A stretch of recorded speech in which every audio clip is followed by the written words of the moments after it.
biraa jiraatu. Egaa waan kun nama hunda ilaallata jechuudha.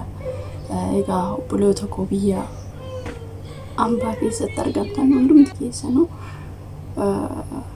waan beekuu qabdan tokkotu jira.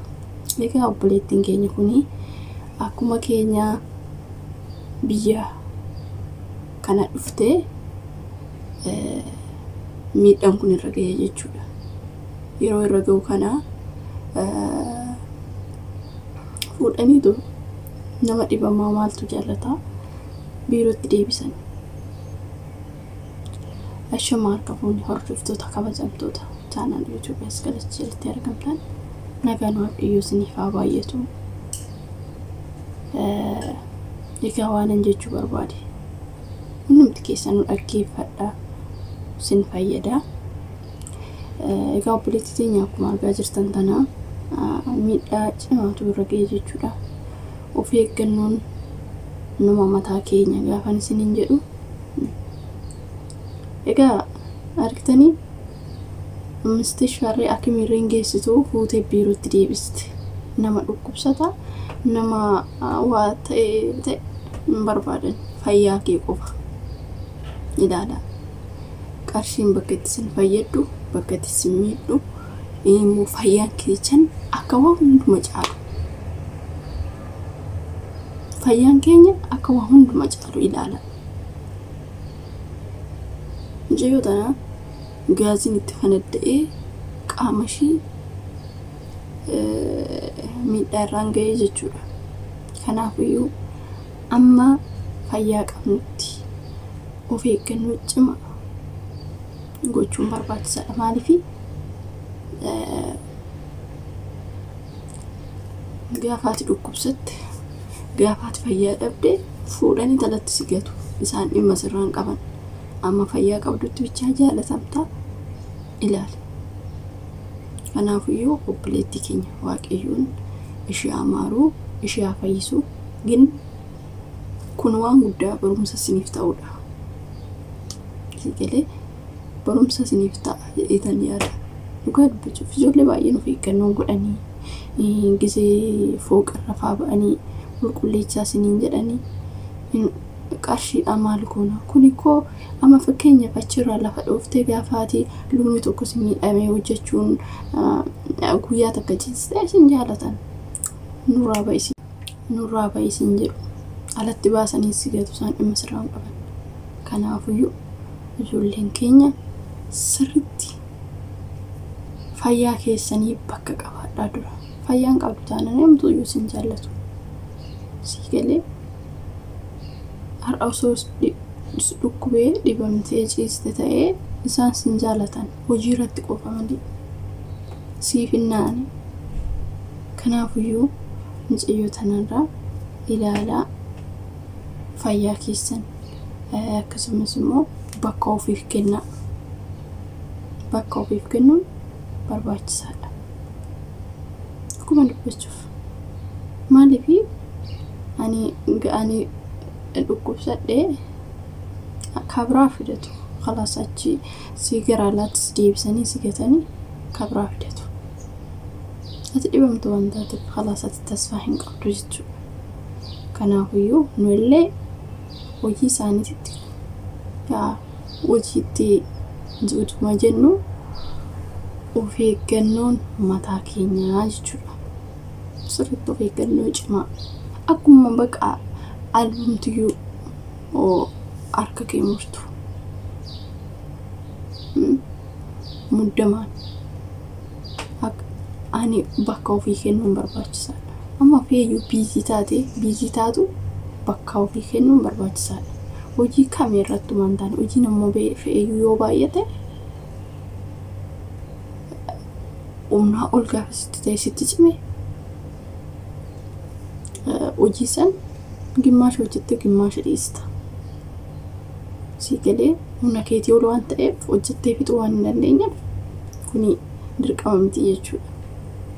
Gaafaati waa ta'e taate gaafaati guddaamte gaafaati waa fuudhaniiti isaan alatti sigatuu yookiin sigalchuu jechuudha gara biyya keetii. Sigalee Kanaaf somtuu jaalatu nama dhukkubsatee irra ciisuun barbaadan. Kanaaf of eeggannoo gochuun namarraa eegama. Namoonni tokko beektanii ijoolleen tokko bakka gizumatti dhufe san ayii jedhu malee yookiin immoo gizuma irra ga'e san bakka ayin jedhu malee of eeggannoo godhani.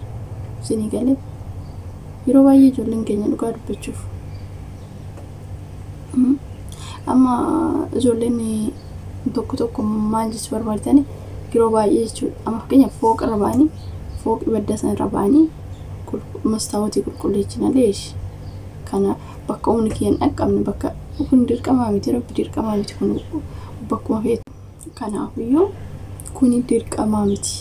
Kan fooqii badda san irra ba'ee maslaaliidhaan yoo achirraa lafa dhoofte dunni kee cabee dandeecheen hojjettu khalaas isaan agalgilootii wicci taatee jirta. Kanumarra immoo dhugaa dubbachuuf bakka qaqqabeessaa bakka dhaqqabuusaa bakka hin dhaqqabne garuu achirra baddaa sana irraa ol baatee achirra ijoollee meeqa osoo as addaan yoo qulqulleessan namoota meeqatu achirraa lafa dha'a lubbuu isaanii dhabe hanga lubbuun isaanii dabartutti illee eenyu taanaan fooqii ol dheeraa taanaan ganaa irraa gara keessatiin akkanatti darbisee gaafa qulqulleessitu achirraa ol lafti siin martee lafa dhoofte nama ajaa'ibu dhugaa dubbachuuf. Keenyayyuu ijoolleen keenyayyuu mushkilaa qabu. Dirqama miti kun. Kanaaf ani isaaf osoo hin taane mucayyoo tanaan dhugaa dubbachuuf fakkeenyaaf ijoolleen haaraan ijoolleen keessa beektan warreen gaazirree seeran intini jechuun beekne hin beeknu nuuf astakakkalaa khalaas gaazisan nuuf astakakkalaa yookiin immoo waan ta'etu jira. Antuuta minaamin gamadii isaatillee ni qote sirriitti xinqaaqee gochuun barbaachisaadha. Xinqaaqee guddaa isinii galee ani yeroo tokko dhugaa dubbachuuf ijoolleen keenya irree naa ajaa'iba. Bakka gaazii kana bakka yeroo hunda gaazii ofiif waan yaa'u ofii hin beeku ani kanatti dhiyaadhu tokkorraa laalee tokkorraa barachuun qaba. Gaaziin immoo muddamaan akkas dafanii as tuqaa'ee minaan hin danda'amu. Ofirree of eeggannoo gochuudhaaf.